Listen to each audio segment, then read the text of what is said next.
নমস্কার বন্ধুরা, আজ আমরা একটি বেস চেঞ্জের প্রবলেম নিয়ে আলোচনা করব। কোশ্চেনটি দেখে নিই।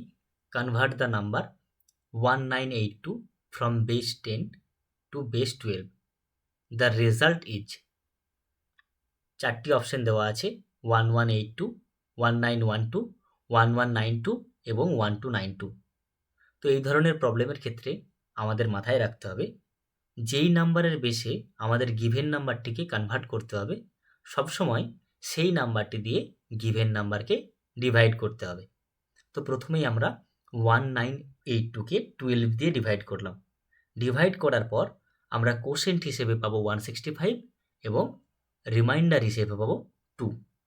এরপর আবার আমাদেরকে 165কে 12 দিয়ে ডিভাইড করতে হবে। ডিভাইড করার পর কোশেন্ট হিসেবে পাবো 13 এবং রিমাইন্ডার হিসেবে পাবো 9। এবার আমরা নাম্বারগুলোকে একটু অ্যারেঞ্জ করে নেব। প্রথমেই আমরা 1982কে এখানে লিখে নিলাম। সেটিকে 12 দিয়ে ডিভাইড করার পর 165 পেয়েছি আমরা কোশেন্ট এবং রিমাইন্ডার পেয়েছি 2। রিমাইন্ডারটিকে আমরা ডান দিকে এইভাবে লিখে নেব।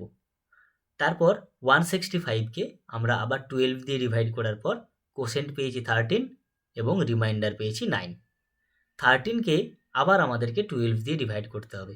ডিভাইড করার পর কোশেন্ট পাবো 1 এবং রিমাইন্ডার পাবো 1।